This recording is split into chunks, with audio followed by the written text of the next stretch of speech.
వీళ్ళు ప్రజల్ని ఎంతవరకు మభ్యపెట్టి ఇట్లా ఐడియా తీసుకొచ్చారో ఎంతవరకు ఇప్పుడు ప్రజల్ని మోసం చేసినట్టే కదా దీన్ని సోషల్ మీడియాలో ప్రచారం చేసుకొని ప్రజల్ని మభ్యపెట్టి అధికారులు పెద్ద పెద్ద వాళ్ళని కాపాడుకుంటూ మామూలు వాళ్ళని ఇళ్ళ కూడగొట్టడం వల్ల ఇది పెద్ద నేరం కదా.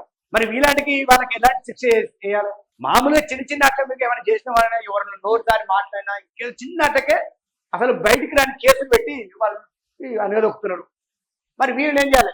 మరి దీని బాధ్యత అంతా ప్రభుత్వం వహించవలసిందే కదా. అంటే ప్రభుత్వం అంటే ఎవరు? మన రేవంత్ రెడ్డి కదా. ఇప్పుడు దాని అడ్మినిస్ట్రేషన్ కాపాడేవాళ్ళు హోంశాఖ మంత్రి కూడా దాని దగ్గర పెట్టుకుంటూ చట్టాన్ని కాపాడవలసిన రంగనాథం చేస్తుందంటే ఈయనకు సపోర్ట్ ఒక్కడే కాకపోవచ్చు, ఈయనకి కంపల్సరీ ప్రభుత్వం ఉండేది. ఆ ప్రభుత్వంలో మన రేవంత్ రెడ్డి ఉంది. మరి దీని కనుక నిజంగా మీరు ప్రజలని గౌరవిస్తున్నారు, ప్రజల మీద మీకు మమకారం ఉంది, ప్రేమ ఉంది అనుకుంటే మాత్రం ఇక్కడ దీనికి బాధ్యతగా ఎవరు ఉంటారో దాన్ని వచ్చి మీడియా ముందు చెప్పాలి.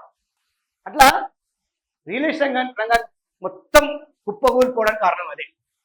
ఎందుకంటే చాలా మంది ఏదో విధంగా లోన్లు తీసుకొని ఏదో ఏరియాలో ఇంత గూడు కొట్టుకోవాలి, ఇంత ఇల్లు ఏదో కొట్టుకోవాలనేది వాళ్ళ ప్రయత్నం ఉంటుంది.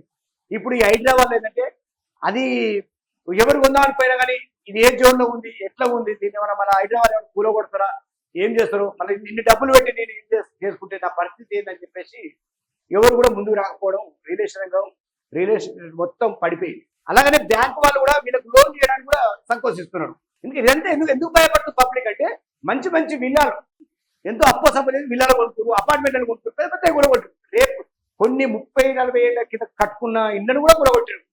అటువంటిప్పుడు నా పరిస్థితి ఏంది? నేను ఇన్ని డబ్బులు ఇన్వెస్ట్మెంట్ చేసి కొంటే రేపటికాడ కూలగొట్టుకున్న ఫ్యామిలీ ఏమైపోవాలని చెప్పేసి వాళ్ళు కొనడానికి కూడా ముందున్నారు. అందుకనే రియల్ ఎస్టేట్ మొత్తం పడిపోయింది. దానివల్ల మన రాష్ట్ర ఆర్థికం కూడా మొత్తం కుప్పకూలిపోయింది. కానీ వీళ్ళు మాత్రం మంచిగా ఉండు, రంగనాథ్ మాత్రం 1000 కోట్లు మాత్రం వెనుకేసుకొచ్చుకొని ఉన్నాడు. మరి ఏమన్నా సిగ్గు ఉండాలి. ఎందుకంటే ఇంత మంచి హోదా, ఇంత దుర్మార్గమైన చర్యలకు పాల్పడినట్టే ఇక వ్యవస్థ ఎక్కడ పోతుంది? చట్టాన్ని కాపాడవలసిన వాళ్ళు వీళ్ళే. తన చట్టాన్ని చేతిలో తీసుకొని దుర్వినియోగం చేసుకొని వీటికి పాడిపాడి మళ్ళీ ఇంత ఏ టెక్నిక్ ఇంత ఇదిగా ఎవరు పాటిస్తారని జీవితాంతంలో ఉద్యోగంలో ఉండకుండా చేస్తేనే రేపు ఇంకొకటి తప్పు చేయడానికి అవకాశం ఉండదు. ఇక 4 రోజులు సస్పెండ్ చేసి ఇంకో శాఖ మార్చినాం అనుకో, దొంగతనానికి అలవాటు పడ్డాడు, దొంగ సొమ్ము తినడానికి అలవాటు పడ్డాడు ఎక్కడ పోయినా గదే పనిచేస్తాడు. ఏమంటారు ప్రజలరా? అందుకనే ఎక్కడ ఏ గవర్నమెంట్ ఏ శాఖలో కూడా పనిచేయకుండా చేస్తేనే వ్యవస్థను కాపాడవచ్చు. మరి అవి రంగనాథ్ని ఇది సస్పెండ్ చేయడం కాదు, ఎప్పుడు అరెస్ట్ చేస్తారు, ఎప్పుడు జైలుకు తినిపిస్తారు అనేది మన రేవంత్ రెడ్డి ప్రభుత్వం చెప్పాలి. చెప్తే ఇవ్వండి. ఎందుకంటే ఇప్పుడు మరి ఇక ఇంత చేసి ఇప్పుడు దొంగలు బయట పెట్టారు, బాగానే ఉంది. మరి ఇన్ని రోజులు ఇంతకుముందు మొత్తం కోల్పోయిన వాళ్ళ పరిస్థితి ఏంటి?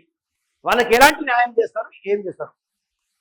ఏదో సోషల్ మీడియా వేదిక చేసుకొని మీ ఇష్టం వచ్చిన ప్రచారాలు పాజిటివ్గా తెప్పించుకొని చేసుకొని అమాయకులైన ప్రజల మీద, పేద ప్రజల మీద, ఇళ్ళ మీద పడి వాళ్ళు హరిగోస పడుతుంటే నైట్కి కాల్ చేయించారు, నైట్కి కూలగొట్టడాలు చేసి వాళ్ళ జీవితాలతో ఆడుకున్న ఈ రంగనాథని ఏం చేస్తారనేది